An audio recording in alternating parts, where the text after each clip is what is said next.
And welcome into the 2024 Heart Women's Soccer Media Day. My name is Jillian Carroll Latrinko. I'm the team reporter for Kansas City Current in the National Women's Soccer League. And today I'll be your host for Media Day. So excited to be joined by Park University head coach Ken Hefner. We also have alongside him student athlete Patricia Kozak. Guys, how are you doing today? I understand that you have some nice weather happening, don't you? Yes, we do. Yeah, it's been great. It's been great. We've had a good 3, 4, 5 days together already, and looking forward to the rest of them. Awesome. Well, Coach, I'm going to start with you, if you don't mind, entering your 20th season, leading the Pirates. How excited are you for this specific squad? Oh man, I've been waiting for this for 3 or 4 months. It's always exciting to go out and recruit these players and get to know them, and then have them in your fold and work with them. And then when they show up, then you get to have them every day and see them every hour and work with them. And you both are doing the things you love. I mean, you're out on the field, you're out in the sunshine, you're on the grass, and they want to play and you want them to play, and you're building them up into your processes and getting them through. It's something I look forward to and I enjoy still. I mean, I could, I'll knock on wood. I've been fortunate enough to be doing this for a long time, and I hope I can still do it for a long time. Awesome. Well, talk to us a little bit about Patricia and what she brings to the team, both on and off the field. Well, first of all, Patricia is very mature. It's ever since we started recruiting, we just had a relationship that just took off, exponentially. We could talk about anything, and we had some common things before, and I guess that helps break the ice a little bit. And as a person, she has the same goals that we want to have in our program. Somebody that's humble, somebody that's hungry, somebody that's mature, somebody that knows why she's here. Besides the soccer portion, I mean, the soccer side is answered. She's answered those questions as well too. When you come in your first year in the conference and be a first team all conference performer, that speaks volume in our conference. So, and she's a good leader. She's a good inspirer. She knows how to talk to people. So it makes, it makes it easy, when you have teams and have players. A team is made up of a million different parts. Everybody just doesn't have one thing. They have 3, 4, 5 things. And if you get 3 or 4 or 5 of those things all in one player that can be like in another extension of what you're doing, it's super easy. And Patricia's been able to do that from day one. And she's well respected on the team, looked up to, and we're glad to have her. Awesome. Patricia, talk to us a little bit about yourself. Where are you from and what are you studying at Park?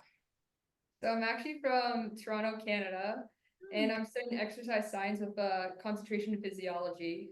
Oof.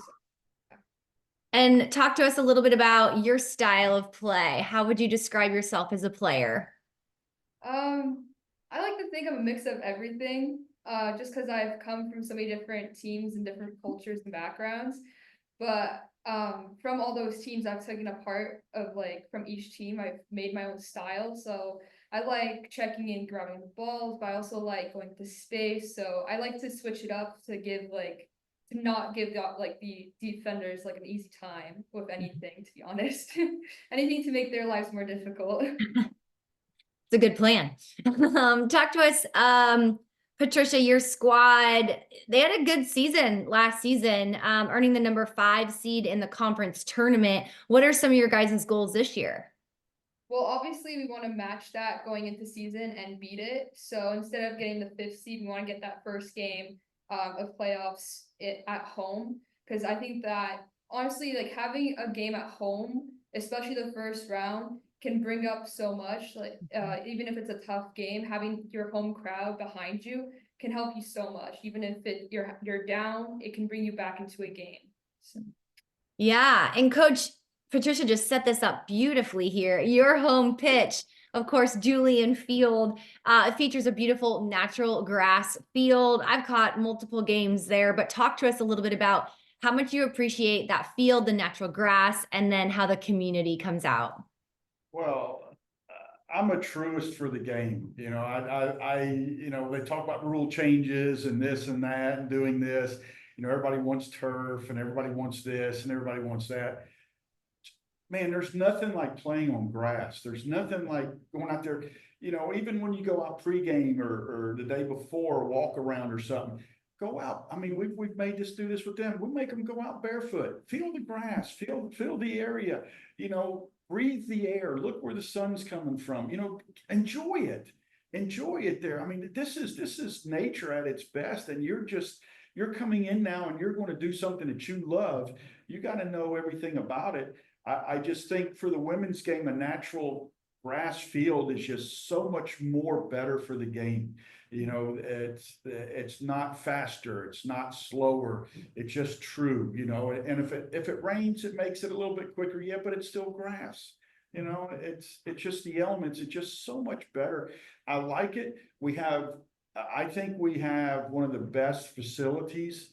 You know, we're fortunate enough that we don't have American football, you know, that we just get to use it for the world football stage, you know, on here. And the environment's great. I mean, some opponents bring nobody here. Some opponents bring a couple hundred people here.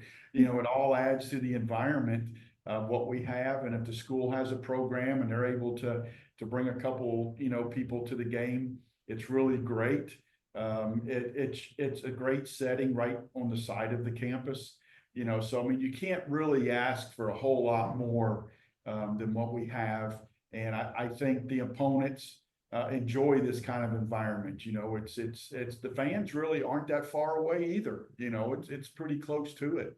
So it's and like Patricia indicated, it can get rowdy, it can get loud. It's in a bowl kind of a little bit, you know, so everything comes right back onto the field. And if you know, I know the players can feel it because I know we've, as a staff, you know, we can feel it. We can feel the, you know, the energy. We can feel the camaraderie between the players and the stands, you know, and stuff. So I mean, it's just I love it. I love it. Yeah, and would you say it's pretty rare to have grass fields across both NAIA and the Heart? There's a few schools, you know, that have grass fields as well, but I think we're about a third of the teams have grass fields. Everybody else has some sort of facility with turf or they're on their football field. You know, the game's getting a lot bigger now. The women's game is getting a lot more notarized. And they're being rewarded for it, you know, and that's the best thing about it. The players are being rewarded for what the game has become for them. And it's great to see them have their own sites. It's nice to see them have their own locker rooms and do certain things, you know. So you know, I've been in it for a long time. I know. And you know, like NAI, when the national tournament was around, I was around when it was only 4 teams, you know, and I mean, we go all the way to this, and you weren't necessarily at a campus site, you know, you were somewhere else. So Yeah. because they had a great facility, you know, so now to see everybody at the levels that we are, what administrators are giving the kudos to these players is fantastic. Talk to us about your team coach this year. Is it pretty young or is it a veteran heavy? Who's leading the pack this year? I'd say we're mixed. I think our squad is going to be mixed. I mean, we had a huge, last year was the first year of COVID graduation. So we lost quite a bit there. I think we'll lose a little bit this year as well, but still, I still think we're mixed. I think we have a good squad of diversity, different backgrounds, different things. But I think we, like, again, when you're going through the recruiting process and talking to all these people, you're finding out about them and they're finding out about you. I think we've gone to the extra level of making sure they understand what they're coming into and what they're here for, on and off the field. Preseason is a great time to be together and the team can bond and do certain things. We get to set our processes and they get to see it. So I'm excited about the group. You know, 3 days doesn't give you a whole lot. I can't tell you where we'll end up. You know, hopefully we're the conference champions. but we know that it takes a heck of a lot of work to be that. We have some great players and some great teams in this conference. But you know, competition is fabulous. You know, if you're not of that level, you don't need to be here. You know, but I think it's I look forward. You know, every game's different. Every day's different. You know, preseason's different. Look, and we're in Kansas City, and it was 60-something degrees this morning. You know, it's not even, you know, I don't think it's going to hit 85 today. You know, and they're talking about what, a 58-degree morning coming up here shortly. Come on, we're in August and we're at 58 degrees in the morning, you know, so it changes, you know, even it changes your training session a little bit, you know, Yeah. so, but as long as they understand this and they know what they're doing, it's always fun. And I have a blast every year with it. And Patricia, coming back your direction, being a student athlete is almost double duty, right? Maybe more than double duty. How do you manage balancing everything, you know, staying successful in the classroom and on the pitch? Honestly, we're very fortunate here at Park. Our professors are very accommodating to what we need, but also coach has let us and given us stuff that like resources that make it easier for us in the classroom. So if there's any conflicts, our professors know ahead of time and they give us extra time for stuff. So it's never really challenging to be successful in the classroom and on the field. Like we're always set up to be successful in both scenarios. Yeah, very cool. And coach, we kind of chatted about this previously, but the growth of the women's game is so evident everywhere, but you happen to be right down the street from Kansas City Current's incredible facilities. You know, your Parkville campus is so close to them, and Riverside there. And as we mentioned, 2 of the NWSL teams actually just utilized your facilities to train while they were in Kansas City. What does that mean to you just to know, A, that the first ever purpose-built stadium for women is right down the street from you, and B, that you do kind of work closely with them and have almost like a partnership? Yeah, I mean, and this partnership began a long time ago. I don't think people realize, you know, Vlatko and Milan for that. People forget Milan, but Milan is also a graduate from here. You know, so they both were here, you know, 15 years ago as players, you know, and we got to see them. We got to be with them every day. We got to see what they were like. We got to see their passion for the game, their love for the game, what they wanted to accomplish as people. And to see them now is wonderful. It's absolutely wonderful. And then we build into this now, and Vlatko's daughter played here, Dragona played here, you know, so, and now his son is playing here. So it's evident that the respect that everybody has for everybody, you know, and kind of the standard that we have here. So it speaks volumes for that. And for them to be right down the road, and, you know, we still have that relationship with them on and off the field. We can still see them. We have, you know, Vlatko and them come up here and they'll come to lunch with us and we'll talk, you know, soccer. And sometimes we don't even talk soccer. You know, sometimes it's what's the family doing? How everybody doing? Dragon is getting married, you know, hey, how's that going? How you doing, Dad? You know, is it something you're looking forward to? You know, things, the relationship there, the Longs are community service people.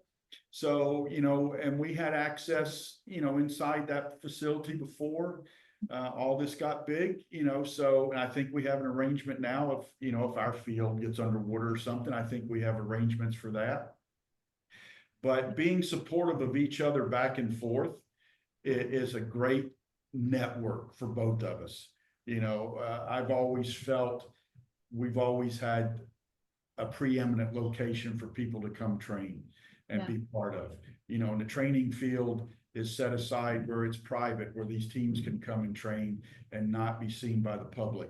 And the current staff and people know this and they respect that. And we still work with them, and we love going to the games. We've been to games and we look forward to going to games again with them, you know, and if, you know, we'll probably venture into a few more things later on if we can. You know, so it's fabulous to know that, yeah, hey, we could say, you know, the Curran Park, 3 miles apart from each other. Parkville, Missouri is the hotbed for women's soccer here, not just Kansas City, but the region, so that's nice to advertise. But I think we're all humble about it. We're all modest about it. And we're not going to rush into things. We're going to do what's best for both of us and the women's game. Yeah. So cool to see that and just to continue the growth, which is awesome. Patricia, talk to us a little bit about some of your career goals after Park. Ooh, so so honestly, after Park, I do have choices where I could go and play further, which I feel like I might do. I really do enjoy the game, and I feel like my time here after Park, it just won't stop. I've fallen in love with the game over and over again every single time I step onto Julian Field and play with my team. So I will try to go somewhere after. Where that will be, I have no idea. But hopefully I'll also be going somewhere where I can complete my master's in exercise, well, preferably athletic training or physical therapy. So if I can do both, that would be great. But I know my heart will always lie in soccer, whether that's working or playing. So that's exciting to know. Yeah, very cool. And obviously, best of luck to you with those endeavors postseason and post-collegiate career. But Coach and Patricia, really appreciate your time participating in Media Day today. Best of luck to you for 2024. Thank you so much. Thank you. Thank you for having us. We appreciate it.